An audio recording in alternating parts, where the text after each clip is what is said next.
Bonjour à tous et bienvenue dans cette nouvelle vidéo, je suis hyper content de vous accueillir aujourd'hui. On va parler de la stratégie de contenu de réseaux sociaux de Netflix. C'est une méthodologie que j'aborde dans ma formation pour devenir community manager et en vivre pleinement. C'est une méthodologie aussi que j'applique avec mes clients au quotidien depuis ces 3 dernières années. Donc j'ai décidé de l'appliquer à la stratégie de contenu de Netflix sur les réseaux sociaux France de Netflix, donc Facebook, Twitter, Instagram, YouTube, TikTok. Donc c'est une vidéo un peu spéciale parce que là je vais te présenter en fait comment ça s'organise, ça s'articule sur les réseaux sociaux. Mais juste avant, je voudrais te parler de ma formation gratuite pour devenir community manager et en vivre pleinement. Le lien est en description sous la vidéo. Je te conseille d'aller faire un petit tour sur ce lien. Donc on peut commencer. Alors pourquoi Netflix? Parce que c'est une énorme plateforme social media. Donc je vais réduire un peu ma fenêtre où je parle. Voilà, comme ça.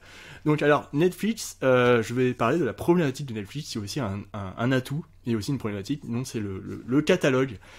Voilà, donc Netflix propose un vaste catalogue, comme tu le vois. Hein. Ils le disent sur leur site web, comprenant des longs métrages, des documentaires, des séries, des animes, des programmes originaux.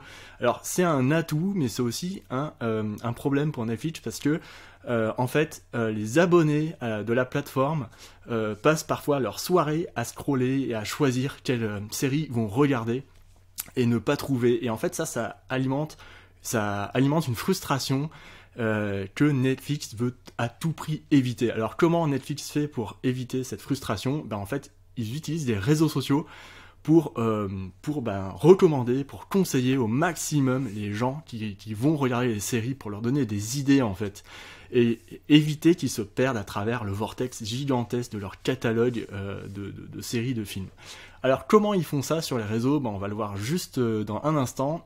J'ai étudié les piliers de storytelling, c'est-à-dire les grandes thématiques abordées sur tous les réseaux sociaux de Netflix pour créer des recommandations et donner des idées pour que les personnes puissent regarder les films.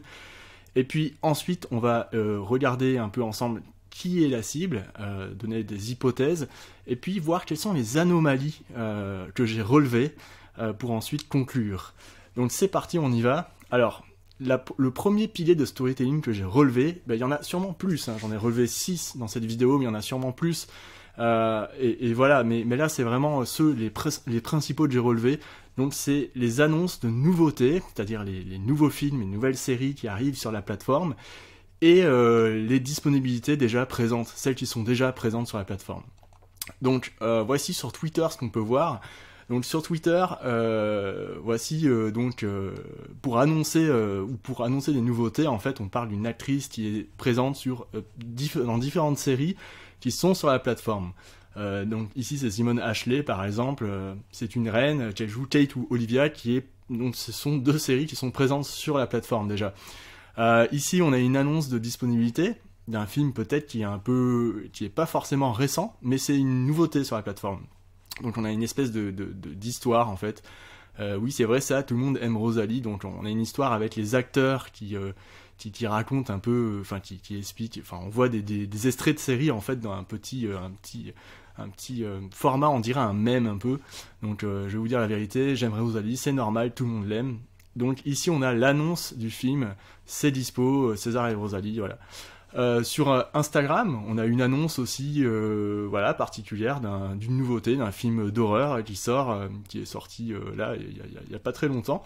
Donc pareil, on voit une image de la sortie avec un texte un peu long de storytelling pour expliquer un peu c'est quoi le synopsis, qu'est-ce qu'on va voir dans ce film. Sur Facebook, on a aussi par exemple un focus sur les tenues, des costumes des comédiens.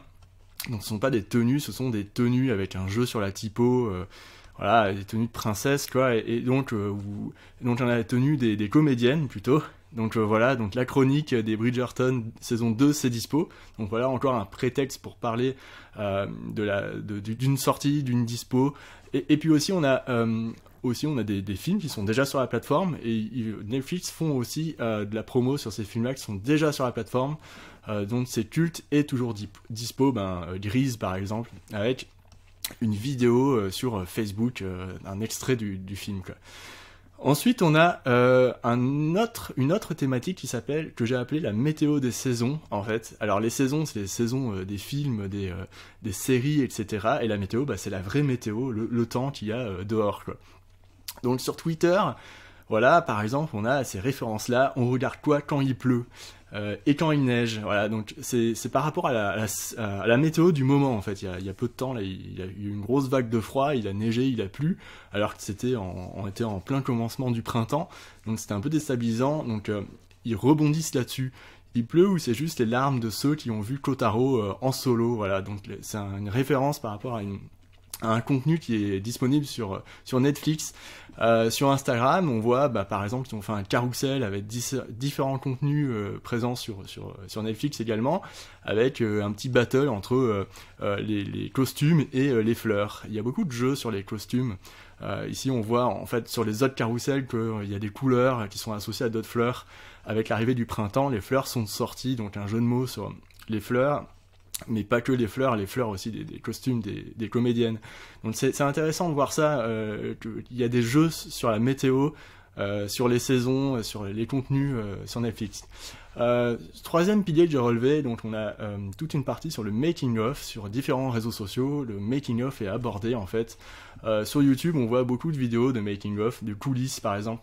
Ici, la série Drôle, qui est voilà, on voit le making of de la série avec les acteurs, les réalisateurs, tout ce qui se passe sur le plateau. En fait, on peut le voir ça sur YouTube et c'est très intéressant. On peut le voir aussi sur Instagram. Par exemple, les scènes de cette série que tu n'aurais jamais dû voir, par exemple, et là on voit les acteurs qui se trompent, qui font voilà, qui arrivent pas à démarrer une voiture et tout. C'est intéressant aussi à voir, c'est sous format Reels sur Instagram. Donc là on a YouTube, Reels, mais on a aussi sur TikTok des acteurs où on voit les acteurs qui font est-ce qu'on peut la refaire, et ouais, ils recommencent. Donc on a les making of et ça c'est vraiment très intéressant quand on adore les films, on adore les acteurs, et bon, on a envie de voir qui sont ces personnes dans la réalité derrière, en dehors des scènes.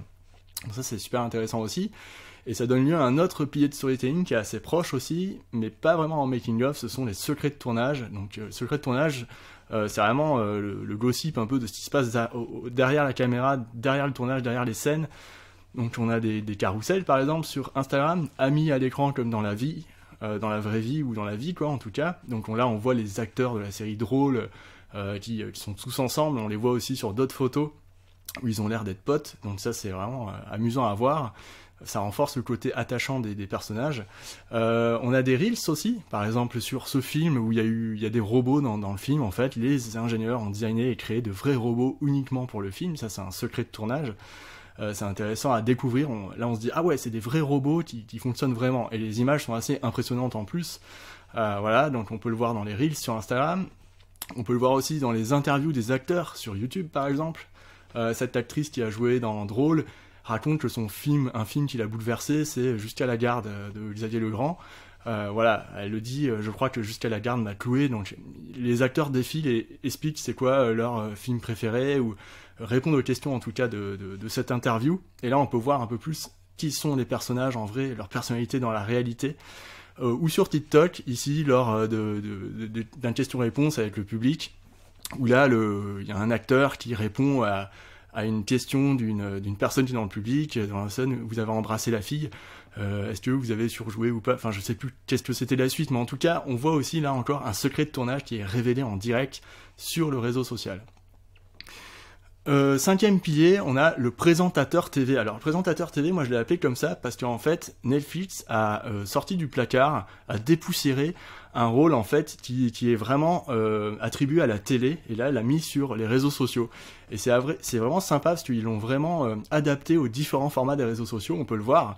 Donc par exemple sur Facebook et sur Instagram, où on voit une présentatrice qui s'appelle Zoé et qui présente prochainement l'émission qui explique le programme à venir, en fait, le programme TV à venir sur Netflix. Les nouveautés, quoi, en fait. Le 29 mars arrive Johnny par Johnny, donc c'est un documentaire sur Johnny Hallyday.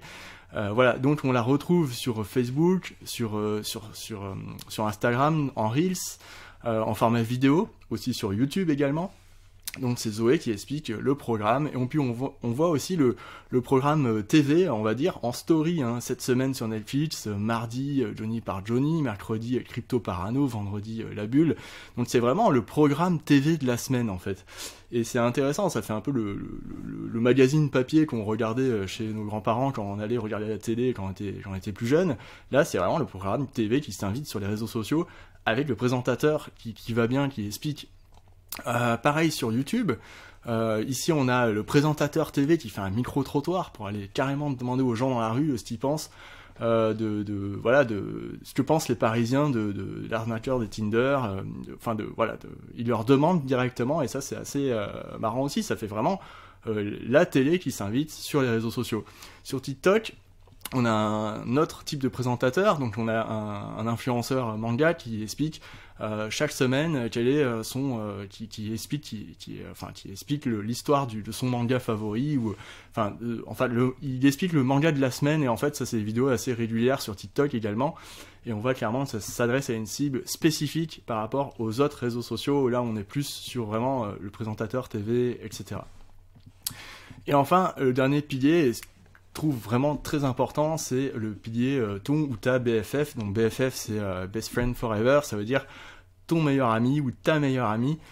C'est là qu'on voit que Netflix essaye de sortir de son rôle de marque, mais on va en parler juste après, pour devenir ton meilleur pote. Donc Netflix sur Facebook, donc voilà, j'ai besoin d'amour, des bisous, des câlins, j'en veux tous les jours en chantant. Donc, c'est quoi votre comédie romantique favorite ou préférée en tout cas? Et donc là, on donne un aperçu de toutes les séries qu'il y a sur Netflix. Donc il y a énormément de commentaires là-dessus, ça génère énormément d'engagement. Sur Instagram, on a des carousels aussi, réchauffer les cœurs, ça on sait faire. Donc en fait, cette publication, c'est la même publication que celle-ci sur Facebook, mais adaptée au code d'Instagram. Donc ça, c'est intéressant aussi. Je me rapproche un peu, mais on entame le week-end avec beaucoup de douceur, des films doudou rien que pour vous, ils sont tous dispo. Donc là pareil, on a les mêmes captures, hein, Crazy Rich Asian, The Perfect Date, L'amour complexe, et donc on a ça en carrousel tout le long. Ici on voit en plus que l'image en fait elle est retournée, donc c'est intéressant parce que on a sûrement la même photo qui est utilisée, mais pour pas faire exactement la même photo, ils l'ont retournée horizontalement, en tout cas en mode miroir, sur Photoshop ou sur Canva, je sais pas comment ils font leur visuel. En tout cas c'est intéressant de voir que c'est réutilisé et que certaines publications se retrouvent sur certains réseaux sociaux et sont adaptées au code de la plateforme. Vous êtes plutôt quel duo avec votre frère et sœur? Voilà, clairement, hein, là on peut choisir son duo. Qui est capable de nommer toutes les séries de l'image? Donc encore un prétexte pour parler des séries, mais sous l'angle jeu cool, quoi. Comme si c'était quelqu'un qui connaissait en tout cas. À quelle famille, là sur Instagram, là c'est sur Facebook, là sur Instagram encore, à quelle famille d'un film ou d'une série aurais-tu adoré appartenir? Donc là pareil, on est sur plutôt famille stable ou chaotique, et là tout le long on a des références à des contenus qui sont sur Netflix avec le prétexte départ famille, quoi. Alors qui de ces quatre acteurs vous souhaiterait partir en randonnée par exemple, comme guide de randonnée en tout cas, et donc là pareil ça génère énormément d'engagement. C'est vraiment des mécanismes d'engagement qui sont hyper puissants en fait. Tout de suite là on voit à qui s'adresse Netflix, c'est un public plutôt féminin en tout cas. Ça pourrait être aussi masculin, mais là clairement c'est orienté, quoi. Ensuite sur Twitter, on a sur Twitter c'est un peu différent en fait. Sur Facebook, YouTube, Instagram, on a des contenus qui restent sur ces plateformes-là. Sur Twitter, Netflix va beaucoup plus loin en fait. Il y a une rencontre réelle avec les fans où Netflix retweet énormément les avis de fans sur les séries sur leur fil, et crée aussi des événements qui vont faire rencontrer en fait les fans des séries entre eux sur des événements qui sont réels dans des villes en France. Donc ça c'est vraiment spécifique. Twitter, ça va beaucoup plus loin en fait dans la rencontre fan marque. Donc ici par exemple on a le retweet d'une personne sur Twitter, hein, qui la situation avec Sex Education, j'arrive pas à le dire, plus c'est une manière de le dire, Sex Eds ou je sais plus quoi. Bon, ça m'est vraiment arrivé avec cette série, j'ai loupé mon arrêt, mais j'ai pas rencontré l'amour de ma vie, lol. Voilà. Donc clairement là, Netflix va picorer en fait des retours de vraies personnes et les mettre sur Twitter. Ici, l'event à Paris pour les chroniques de Bridgerton. Donc là, c'est vraiment, ils ont créé un événement spécifique pour une série. Et à Paris, à Bordeaux et dans plusieurs grandes villes de France, à Lyon, je crois aussi, où les fans ont pu se retrouver dans des hôtels de luxe avec des bouquets de fleurs et tout. Et sur l'univers de la série des chroniques de Bridgerton. Donc c'est vraiment intéressant de voir que là, on va encore beaucoup plus loin voilà, c'est la vraie amitié profonde, on va dire. Sur Facebook, on regarde quoi ce week-end? Clairement, la question du BFF, claire, hein, claire, nette et précise. On regarde quoi ce week-end? Qui dit ça dans ton entourage? Ouais, il faut se poser ces questions-là. Voilà. Donc bon, on retourne. Allez. Donc on avance un peu. Donc les cibles qui sont les cibles en fait abordées sur ces réseaux sociaux? En fait, moi j'ai posé des hypothèses parce que je peux pas être certain que ce soit ça. Mais ce sont souvent, pour moi, ce sont des personnes qui ont des enfants, qui sont en couple, qui sont en tout cas dans la vie active, parce que Netflix, c'est quand même une plateforme de streaming qui n'est pas donnée à tout le monde, c'est un abonnement qui est quand même assez cher, et il faut le cumuler avec tous les abonnements qu'on a, donc le téléphone, etc. Donc forcément, ce sont des gens qui sont plutôt dans la vie active, ou des personnes, des jeunes couples urbains qui ont des enfants. Pourquoi je dis urbain? Parce que sur YouTube, on voit souvent quelles sont les séries préférées des Parisiens, ou voilà, et ils le disent en fait, ils le disent clairement, et ça veut dire que ils savent, enfin leur cœur de cible en tout cas est sur Paris ou dans les grandes villes métropolitaines. Et c'est assez intéressant de le voir, en fait, ils le disent directement, quoi, ils s'en cachent pas. Donc pour moi, des cadres urbains, jeunes, plutôt jeunes, parce que quand ils font par exemple leur annonce sur Johnny par Johnny, en fait le documentaire, on voit sur une de leurs publications qu'ils font un espèce de dialogue avec une personne et son père, en fait son père qui lui dit il faut que tu m'envoies le lien du replay immédiatement, et qui envoie une photo de Johnny. En fait, ils rigolent un peu sur le fait que les personnes âgées sont aussi sur Netflix, mais là, c'est du point de vue du jeune, en fait, du jeune qui parle avec son père. Donc, on est sur des jeunes, en fait, je dirais entre 25 et 40 ans, et qui sont sur Netflix. Il y a aussi le fait que Netflix est présent sur Facebook, qui montre ça. Facebook, les pages Facebook, il y a peu de marques aujourd'hui qui s'investissent autant que, par exemple, Netflix sur Facebook.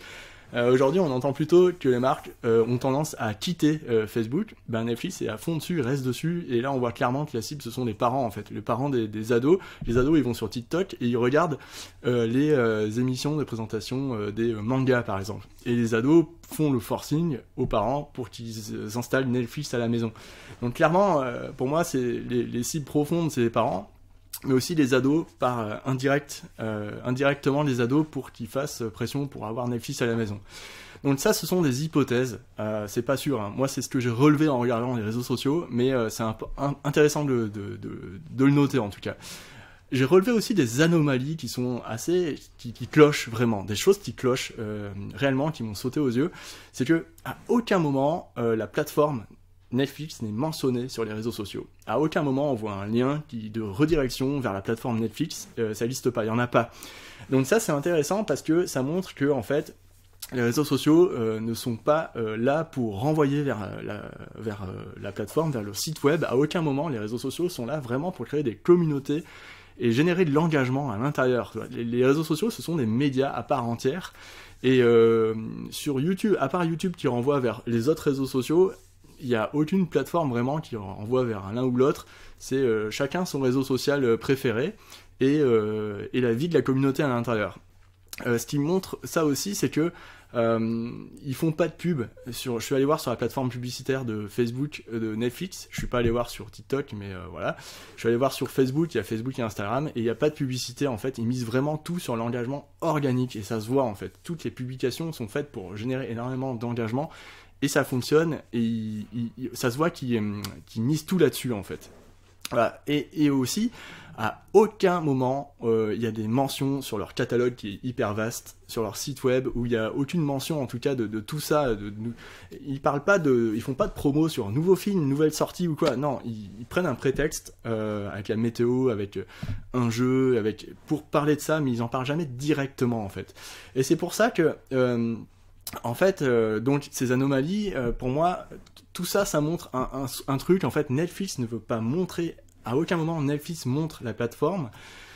Et en fait, ils utilisent un truc, c'est le pouvoir de suggestion. En fait, ils utilisent la suggestion pour suggérer en fait des choses, mais sans dire allez-y. À aucun moment ils disent allez-y directement, allez voir ça, c'est nouveau.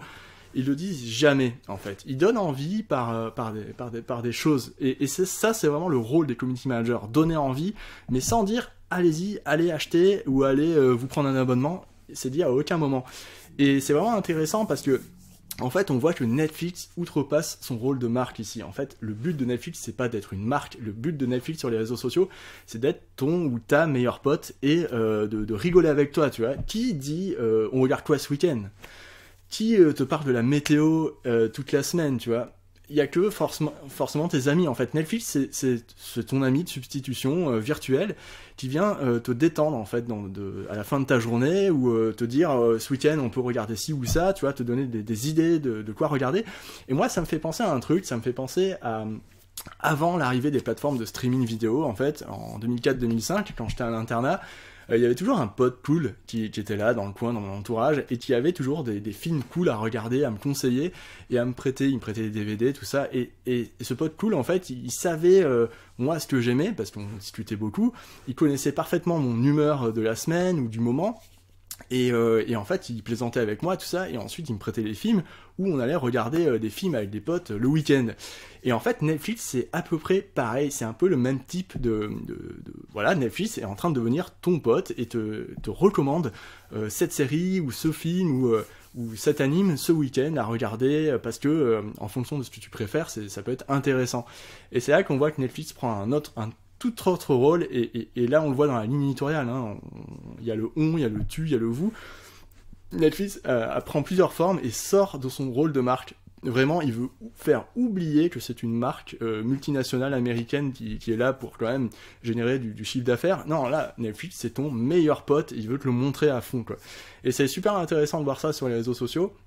En conclusion, je dirais que en fait, là où le rôle de Netflix de meilleur pote s'arrête, c'est là où en fait ton meilleur pote voudrait prendre soin de toi, de ta santé en tout cas, et les personnes qui regardent Netflix toute la nuit, parce qu'il y en a beaucoup dans les commentaires sur les réseaux sociaux qui te disent voilà, j'ai regardé Netflix toute la nuit, j'ai pas dormi.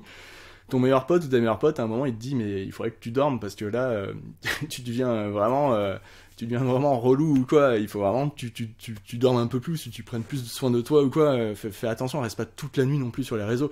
Et je pense que les vrais amis, eux, ils arrivent à le dire ça.